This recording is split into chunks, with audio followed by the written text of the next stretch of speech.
our guest rather, is finding a beautiful way in how to fuse not just being a creative, not just being a football superstar, but also bringing creative worlds and merging them in order to express herself best.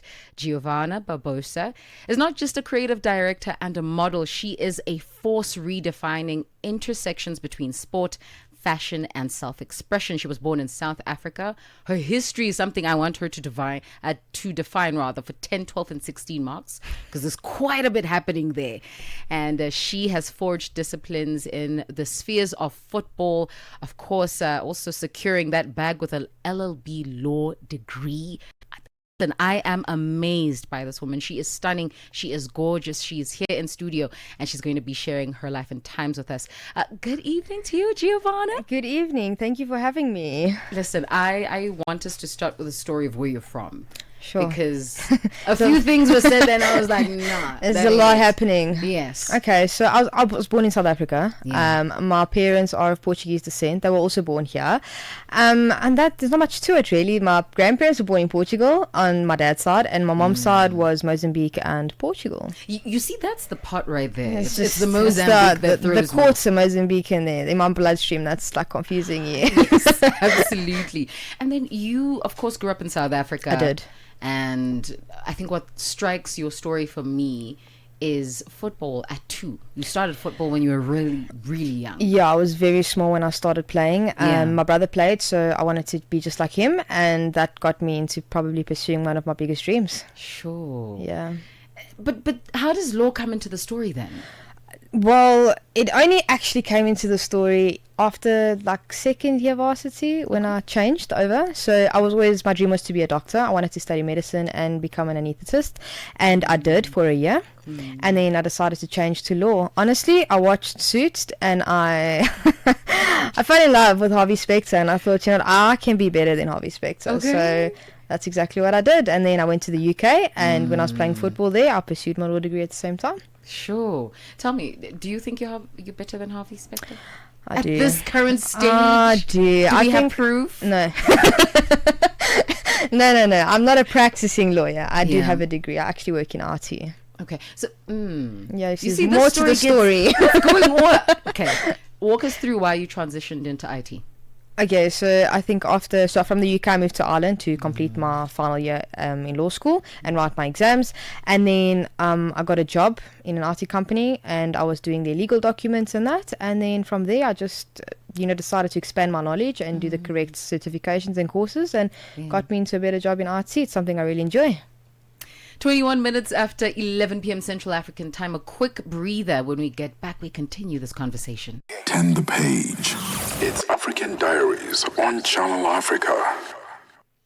It is 22 minutes after 11 p.m. Central African time. If you have just joined us, we're currently having a conversation with a person I'm going to call a superstar. I think there are like too many things to associate. You're an IT specialist. You have a law degree. You're a model. Do we call you footballer? I've always wondered. What do you call somebody who plays football? Yeah, I mean, footballer. Americans I think call it like soccer, so soccer player, but footballer. Works as well. Works as well. All right.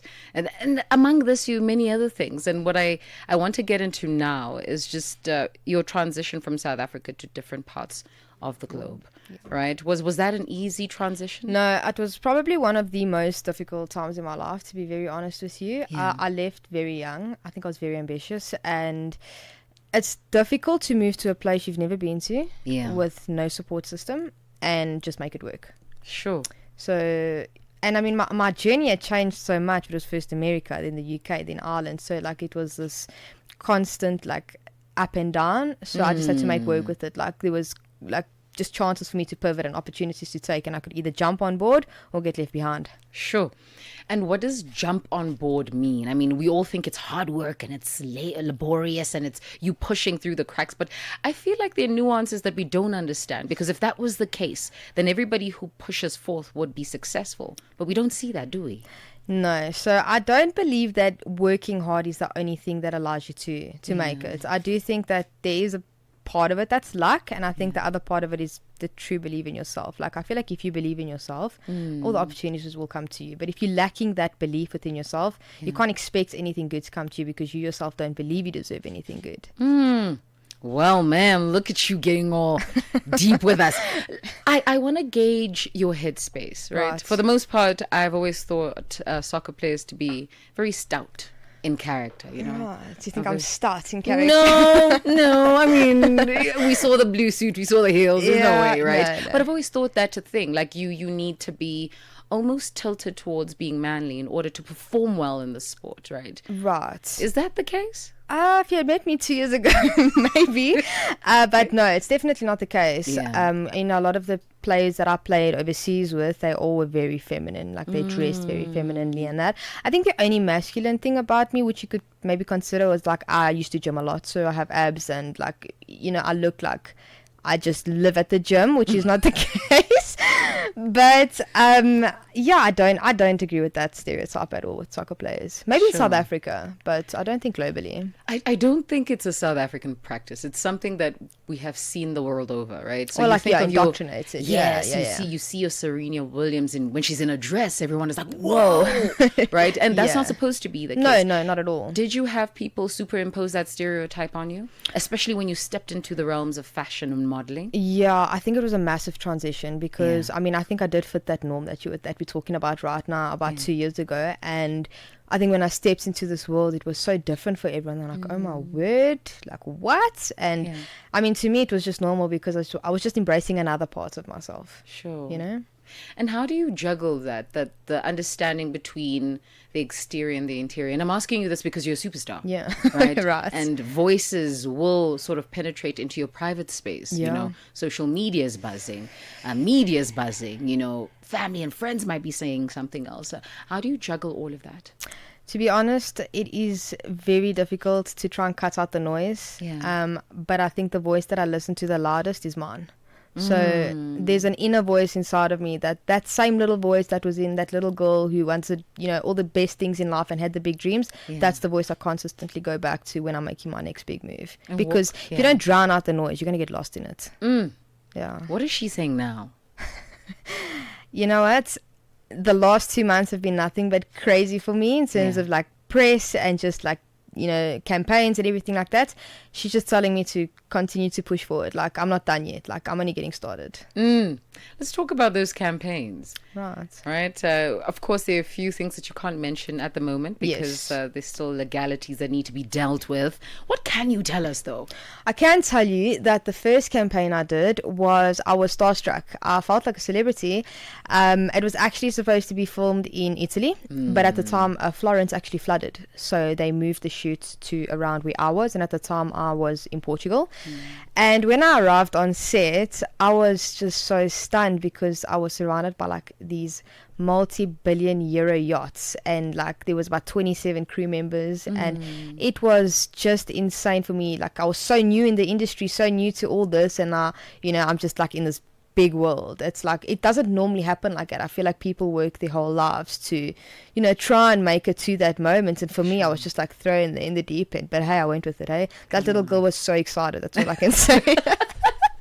Did you find parallels between the worlds? I mean, the world of sport, the world of modeling, being a creative director. Had you seen parallels that were consistent? Definitely. I would say my willingness to always win. And be the better, like, player or a person that's, you know, this the campaign's about, or the industry that I'm in. And I definitely say learning how to take a loss too. What does that look like? You know, in football, that looked like, you know, when you lose as a team. Don't put all the pressure on yourself. Accept the loss, congratulate the other team, and move on. I think in modeling, sometimes things don't always go your way. You may have a bad interview. You may, you know, have a bad day on set. And again, you know, take the loss, look for the better day, and just do it better when you arrive tomorrow. Sure. My take is that you are a cover model. Yes, I cannot walk the runway. I'm very short. I mean, listen, things have changed. Times have changed. True story. We're no longer looking for the petite kind on the runway, You're right? Yeah. So there is room for, I think. I think there's potential, definitely. I think my biggest, I would say, what is the word even? Like, it's like my image, really. Is Yeah. covers, editorials, magazines. I mean, I've done so many of those. I'm not opposed to the runway, definitely not. Yeah. But I think at the moment, it's just been, falling in my lap that I'm on magazine covers, I'm doing editorials, like potentially adverts, movies, and things like that too. But yeah, we'll see where the career goes. And what's the usual take on the cover? Because there's always an angle. There's always a story being told. Yes. Is it the story of your fitness? Is it the story of your beauty? What are they looking for? It's beauty. Yeah. That's probably one of the biggest things. And I think the most recent one was Miss Unforgettable. That they put that on magazines in LA, in New York, places like that. And it was, I think, because it's got very big parallels to pop stars nowadays, and it did really well for something that's not European, and that's why we decided to do press here too, because the world needs to know that I am born and raised in South Africa. And what are the responses like? I mean, we were watching Tyler meet the world, right? Right. Did you have similar experiences as well? I did. For a long time, people thought I was just born in Europe, and because that's how all the European magazines branded me, as Portuguese, so they thought I was born in Portugal. It's very surreal especially if I'm doing a interview with somebody that's overseas and they hear my accent, they're like, whoa, where are you from? Just that little bit of a shock that they get. I'm like, South Africa. Like, Sure. Okay.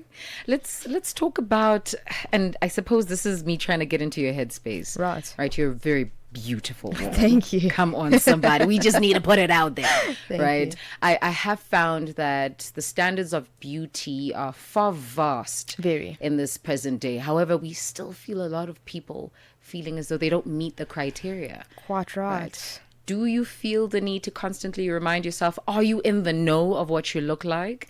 Are there days where you're like, no, not today? Absolutely. There's days like that. It's very surreal for me to kind of see myself as a model now, because for a long time I never did. So for a long time I never thought I fit the profile, not even fit the profile, but it was just never something I'd looked into.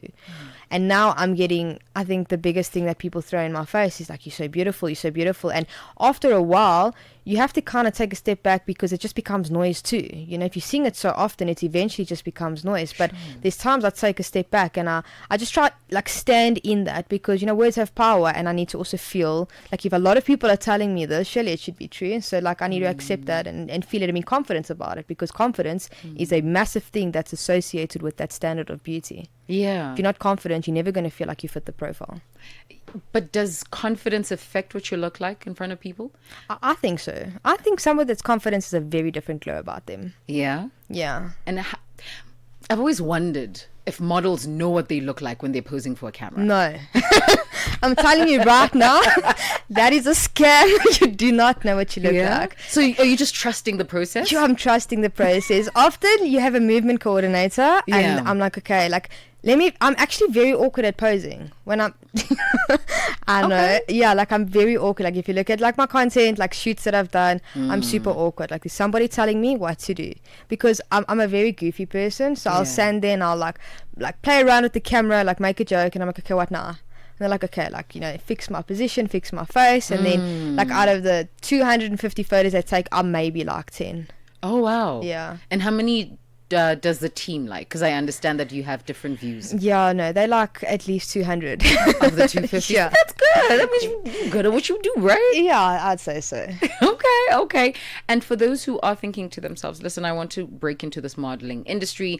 I think I have a rare kind of beauty, something that people haven't seen. Right. Because that's also an appeal. It's Absolutely. exotic, right? Yes. Where would you tell them to start? I would tell them to go look online. There's a bunch of, especially in today's like day and age, there are so many social media apps like that offer gigs and things like that. Even like just websites that offer, just type in modeling gigs, even overseas, South Africa, and you'll see a whole bunch of websites there. Make a profile for you and start putting your stuff out there so that people can start recognizing you. But don't stop there. Approach modeling agencies. Do not be scared, because I've spoken to, I think, maybe 75 agencies in this last year, and all of them are looking for something different. So even if you don't think you have it, you probably do for one of them. Sure. Yeah. So you have to be well acquainted with rejection, don't you? You have to get used to rejection. Sure. Yes. So we're going to play a little game. right? Because I love games and it's a Friday. Okay, and we Right. want to relax. I'm going to quiz you 10 questions, right? Multiple choice. Okay. Right? Okay. I am going to give you time to breathe, so don't be on your mark right now. I can tell. I'm ready. that you- I'm competitive. What do you mean? I'm a football player. So I'm going to quiz you, and the understanding is if you get it wrong, you're going to sing for us. I will get all of them right. Are you sure about that? Are you sure about that? Absolutely. Like, do I have a 10-second with ChatGPT at the moment? No, you Just do to, like, not. refresh me? No, you don't. Okay, the fair idea enough. is if you don't get it right, you're going to say, I mean, you can pull a line from anywhere. It Okay, doesn't matter, done, right? done. Are you ready for us? I'm ready. Listen, if you've just joined us, welcome to it. This is African Diaries. Shayla and Dikumana keeping you company. But I'm not alone. I've got Madame Vana. Is that your nickname, by the way? Yeah, Vana or Gio. A lot of people call me Gio. It's my Gio. modeling stage name. Well, what's your soccer alias? Gio. People say Gio. What's at the back of your jersey? G Barbosa. G Barbosa. Yeah. So we're going to call you G Barbosa for fun's sake. Go for it. Who's in the studio joining us. If you've got questions, you want to share your thoughts, your views, find us on WhatsApp +27 63406 9126. It is 35 minutes after 11 p.m. Central African time.